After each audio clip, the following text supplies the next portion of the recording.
You have made some comments about President Barack Obama that has been met with a lot of resistance from African Americans, dealing with the whole issue, dealing with the economy, and your concern that he is not necessarily someone who is comfortable with what you call a free black man, an independent thinker.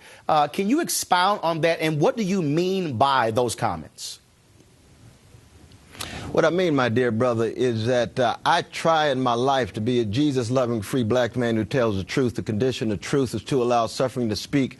When I look at the country, especially black America, I see mass unemployment and underemployment. I see mass incarceration. I see mass lack of quality education. I see police surveillance and police harassment of too many young brothers of all colors, but especially young black brothers. I have a sense of emergency, a sense of urgency. I believe issues of poor and working people are issues of national security. I don't see that kind of urgency coming out of the White House. And it's not personal against Brother Barack himself.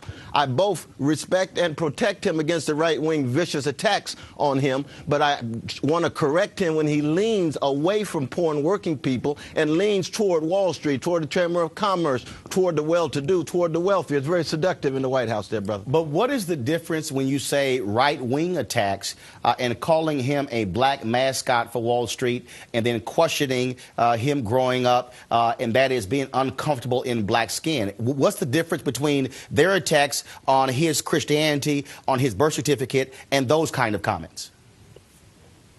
Well, one, the right-wing attacks are not attacks in the name of poor and working people. The right wing is basically bankrolled by the billionaires and the well-to-do. I say that when you look at Tim Geithner, when you look at the economic team, who are Barack Obama's advisors and who are those who have his ear? They are Tim Geithner from Wall Street, tied to the Wall Street oligarchs, tied to the corporate plutocrats. The last thing we need is a leader at the moment who's not focusing on jobs, who's not focusing on education, who's not spending $150 billion in Afghanistan, but can't find money. We have to cut back when it comes to our poor children of all colors, disproportionately black, red, and brown. Where is that sense of emergency? We got Martin Luther King Jr.'s bus in the Oval Office, brother. Brother Martin is crying every day. He died for poor people. He died for babies in Vietnam. Where is that legacy? I'm just trying to keep that legacy alive. That's all, my brother. Yeah, when individuals talk about those personal comments, when they recite comments,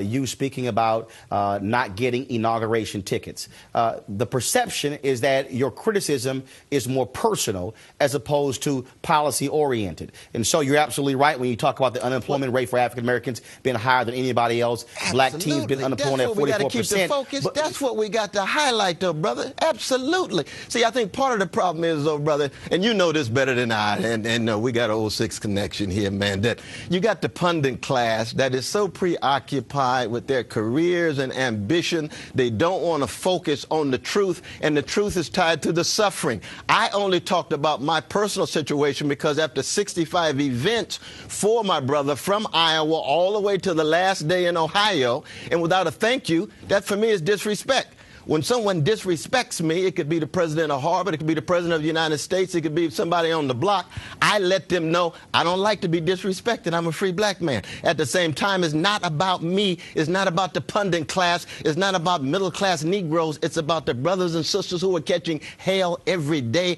on the block. Letitia and Jamal and Babe Bruh and Ray Ray, they catching hell. There's a class war that is being waged by Wall Street oligarchs and corporate plutocrats against working people of all colors, against poor people of all colors. Where is our sense of emergency? That's what I was talking about in the piece. But isn't it interesting that it ends up being primarily a discussion about a little skin color here and somebody's career there and somebody's wounded self-love there? No, we got a crisis in this country, and we need to get it head on. That's all. But if we know that's the case, if we know how media will respond to the personal stuff and not the policy stuff, why even give them something to focus on? Why not make it all about policy and not make those kind of personal attacks if you know full well that they're not going to focus on the policy stuff?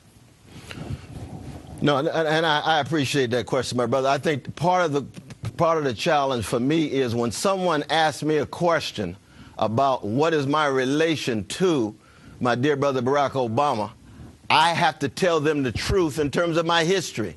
That's all. And of course, I'm not the only one. There's a whole host of black folk out there who supported Barack Obama from the very beginning, and he won't give them the time of day now. But I've got to be true about my history. If I've been disrespected, I'm not going to keep that on the down low, brother. I'm not that kind of brother, man. Some folks... And I think Curtis Mayfield and John Coltrane and Nina Simone would say the same thing. If they've been disrespected, they voice it, but they say the whole debate is about not their personal situation. It's connected to the indifference or the distance from wrestling with jobs, wrestling with this, the drug, the war against drug, this bogus war against drug that's generating the escalation of the prison industrial complex. Where is some kind of focus on that using the bully pulpit of the White House?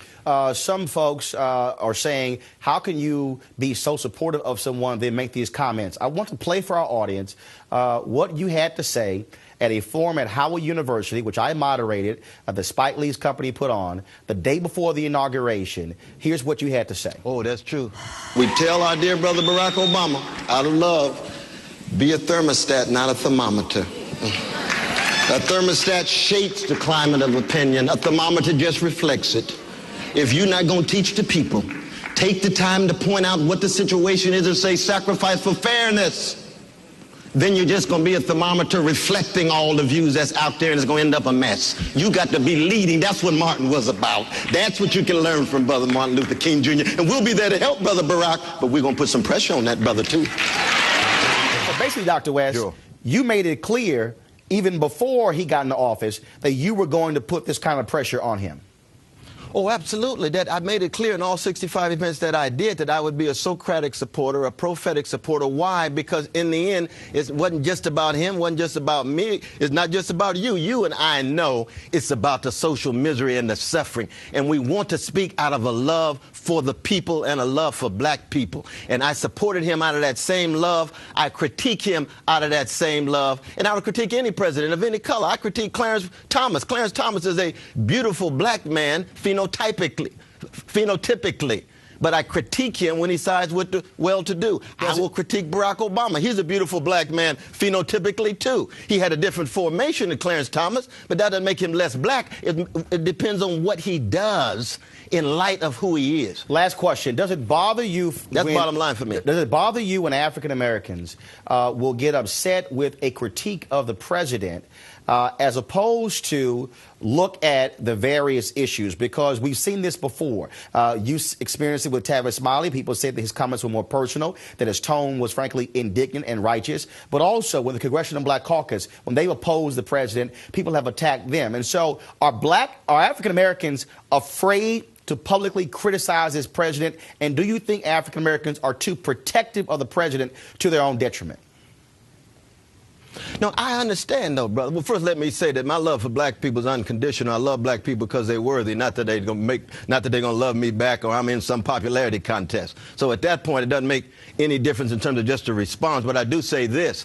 Black people have a deep admiration for the president, a deep sense of protection for the president, and almost a pity that he's overwhelmed by so much. So, yes, black people do want to, in many ways, create a certain kind of protectorate, a fortress around him. That's not a good thing. In a democracy, we must engage in criticism based on principles, and for me, based on the plight of poor and working people. But look at it this way, though, brother, that when President Obama says, I am the president of all America, not black America, and you say, well, why is it then that poor and working people have such low priority in terms of economic policy, or black poor people have even a lower priority? But when you go to the Chamber of Commerce, you don't say I'm president of all America. You say, I owe you. I should have brought a cake.